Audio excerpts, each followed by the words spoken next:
After Kevin got back from Professor Murdoch's office, he sat down in his seat and started to check his phone. Before he could even pull it out, Penny turned around and put a note on his desk. The students who saw this started whispering to each other, wondering what was going on. Kevin didn't care what they thought. He could see the note that said, "Sorry, I was wrong about you." This made Kevin feel a little awkward. If he replied, "That's okay," it would seem that he didn't think that much of himself, but if he said too much, she might think he was full of himself. This isn't going to be easy, Kevin scratched his head and thought to himself. While he was trying to figure out what to say to Penny, his phone started buzzing like crazy in his lap. Kevin took a look and saw that he had a ridiculous number of messages from Gwen Archer. There were texts saying things like, "Why are you asking me about this?" and "Are you angry?" "Please don't be mad at me," one of the messages said. "I promise I won't let my brother fight Dalton again." Kevin was confused about what to do. He just asked Gwen about Dalton in yesterday's class when Professor Murdoch took his phone away, but he never expected Gwen to send him dozens of texts in just one day. After thinking for a while, Kevin replied to her briefly, "If you really want me to teach you to be an apothecary, don't let anyone bother Dalton Steele again. Otherwise, you won't be able to get another power pill from me ever again." Meanwhile, Penny was starting to get very anxious. She'd only written one simple sentence. Why was Kevin taking so long to respond? Finally, Penny couldn't stand the suspense and she turned around to look at Kevin. She was shocked to see that he was playing with his phone with his head down. He hadn't even touched her note. Why was he ignoring her, she wondered. Penny wasn't used to anyone giving her the brush off. The more she thought about it, the angrier she got. How could he do this to her when she just offered him an olive branch? But Kevin wasn't aware any of this was going on. He was in the middle of a heated argument with Gwen Archer. "Your brother took the power pill I gave him and then used his force against my best friend. And now you still want me to be your teacher? Is that all you think of me?" Kevin replied angrily. "I didn't have anything to do with it. When Dalton came to our mansion, I hardly said a thing to him. So don't blame me," she explained. Then Gwen begged him anxiously, "Please let me be your student. I'll consider Dalton to be part of my family and ask my brother to get along with the Steele family. We'll even come to an agreement on our conflict with the bar Dalton opened." Kevin grunted and simply replied, "I'll believe it when I see it." Then Kevin put away his phone. Penny's note had been blown onto the floor by a light breeze. While this was going on, Randall Williams was in his New York mansion having coffee with Seth Roundtree. After he'd gotten the call from Randall the evening before, Roundtree had rushed to New York as soon as he could. He'd managed to get there by this morning. "Mr. Williams, by joining the Myriads, you've made a wise decision for your family," Roundtree stated plainly as he put his coffee cup down on the table. "I'll take you tonight to meet with the senior members. That way we'll all be clear about what we can expect from each other in this relationship." "I'd like to talk to you about the herbal meds for my family," Randall asked him reluctantly. As long as his family was joining the Myriads, he wanted them to start making progress as soon as possible. "Don't worry, I have plenty of pills for you. Tonight I'll ask my people to let you have some of the construction pills," Roundtree reassured him. Then he pulled a training manual out of his briefcase and said, "Take this as my gift to your family to commemorate your acceptance into the Myriads." Randall had an unsure look on his face as he took the book. When he saw the title, he got very excited. It was Instruction Manual for Myriads Members, Physical and Cognitive Training. That's right. This is the manual that our organization has developed over the years to give all of our members a physical and mental edge over our competition, Roundtree explained proudly. "I'd only heard rumors about this," Randall exclaimed. "I can't believe I'm holding it in my hands." He was beyond excited. If his family mastered this training, they wouldn't have to answer to anyone. "There's a lot of valuable information in there. Some of it we developed on our own. Other things have been picked up by infiltrating various groups. Roundtree practically whispered, as though he were afraid of someone hearing him admit it. "This is a truly generous gift," Randall said gratefully. "Look how happy you are. But don't worry. I can guarantee you that this is only the beginning. Once you join us, as long as you sincerely contribute to the organization, there will be more good things in store for you than you can ever imagine." Roundtree boasted as he leaned back in his chair. Then he said more soberly, "But there are other groups that are unwilling to share. Does that sound right to you?" "What you're saying makes sense," Randall replied distractedly. But at the moment he couldn't take his eyes off the manual that Roundtree had given him. "Okay, I still have some business to attend to. Make sure that your family gets started right away. The construction bills will be delivered by 10 o'clock tonight at the latest," Roundtree assured him. Then he said, "I have to get going."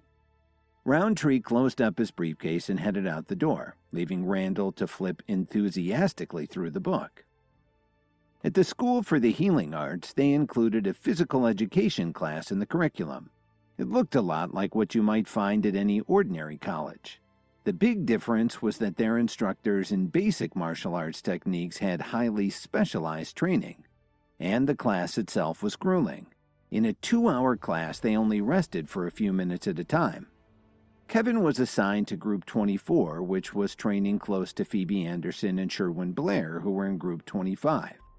Kevin had already moved way beyond the basic moves that were being demonstrated in the class, so he found a shady spot and lay down on the ground where he could watch the rest of the students practice. Suddenly, Lily walked up to him holding 2 bottles of water. She smiled and offered one to Kevin. "Sweetie, do you want some water?" Kevin nodded and returned her smile. He popped Lily's bottle open and handed it back to her. Lily sat down right next to Kevin and put her head on his shoulder. A few of the men in the class who were interested in Lily were very jealous of Kevin when they saw this. "Hey, isn't that Lily? Who's that guy she's sitting with?" one of them asked. "You don't know who that is? I thought everyone had heard of him. He's Lily's husband," another student explained to him. "Didn't you say their marriage was on the rocks? They definitely aren't acting like it," he replied. Kevin could hear their discussions and he started to smile. He'd also felt that Lily had become more and more affectionate lately. Just then, another beautiful woman walked over to Kevin. Phoebe Anderson handed Kevin a bottle of water and gave him a pleasant smile. "You must be thirsty, Kevin," she remarked as she looked him in the eyes and completely ignored Lily. "I'm very flattered, Miss Anderson," Kevin teased her. "Don't forget that I still owe you a meal. When are you free?" she asked him. She clearly remembered that their dinner had been interrupted by Officer Emmett. Phoebe still hadn't properly thanked him for the Dream Lover necklace. Whenever Phoebe had nothing to do, she would start thinking about Kevin. That's why she'd brought along an antique Italian hairpin with her, so she'd have an excuse to spend some time with him. "I've got tons of free time. Just say when," Kevin answered playfully. "We can figure that out later. But first, I wonder if you can take a look at this Italian hairpin," Phoebe asked as she handed it to Kevin. She could feel Lily's eyes on her, but Phoebe was smart. She knew that she needed a good excuse to spend some time with Kevin, and her plan seemed to work. When Lily saw that Phoebe had an actual business-related question for Kevin, she stopped giving her the evil eye, but she still kept a watchful eye on the two of them. "That's a very nice piece," Kevin said as he turned the hairpin over in his hand. "It's genuine onyx and gold. The cameo looks like a member of the Italian royal family. My conservative estimate is $90,000. Their conversation started to draw some stares from the other students who were taking their break. Why was this loser so popular? If Lily and Kevin had such a great thing going, what was Phoebe Anderson trying to do? They just couldn't figure it out. Then one of the rich kids walked over and said very loudly, "You'd better not get involved with Kevin. Did you know he stole Penny Sutherland's phone at the Whistler Hotel last night? He was exposed in front of the entire class. I wouldn't let him near any of your expensive antiques." "You must be joking," Phoebe laughed. Then she added very seriously, "He is our antique shop's chief appraiser." The man's jaw dropped when she said that. He turned around and walked away without saying another word. The cameo has incredible detail, but I think that the pin itself was probably repaired in the late 1700s, Kevin added thoughtfully. Wow, you really know your stuff. Even my father didn't know that much about it, but you could tell all that with just a glance? Phoebe gushed. Her eyes were almost shining with admiration. I never knew my husband was so skilled, Lily commented. She emphasized the word husband to send a message to Phoebe. Phoebe felt some disappointment when she heard Lily say that. I wish I'd met Kevin first, Phoebe thought to herself. Kevin sensed the tension. Just as he was about to say something to change the subject, he heard a firm voice telling him to have some more water. It sounded more like a command than a friendly request. The three of them turned around at the same time to see who it was.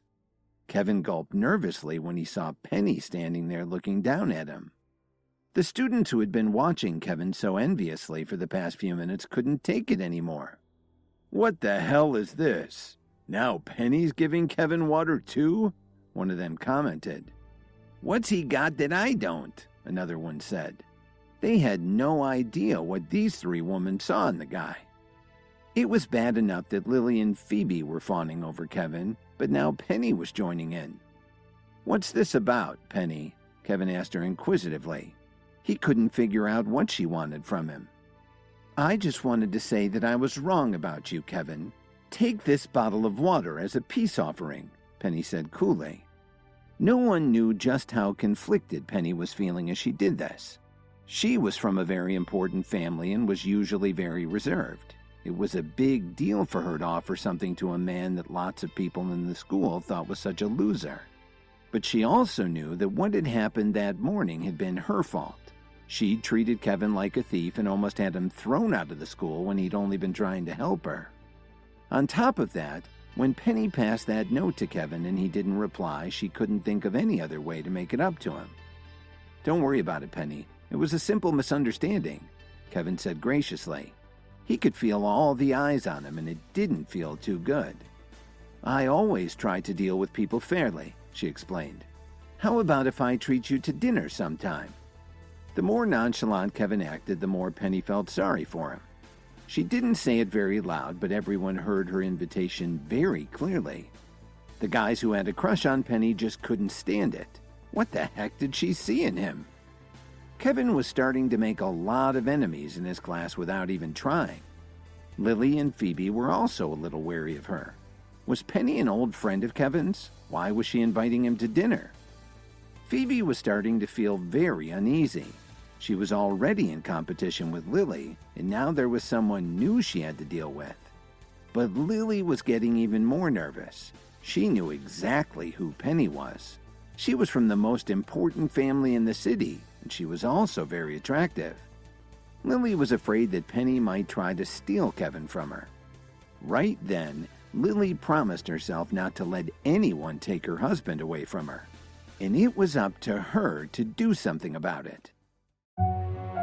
Hi, Kevin here. If you're wondering what happens next, then stay tuned on the Pocket FM Universe channel for more episodes.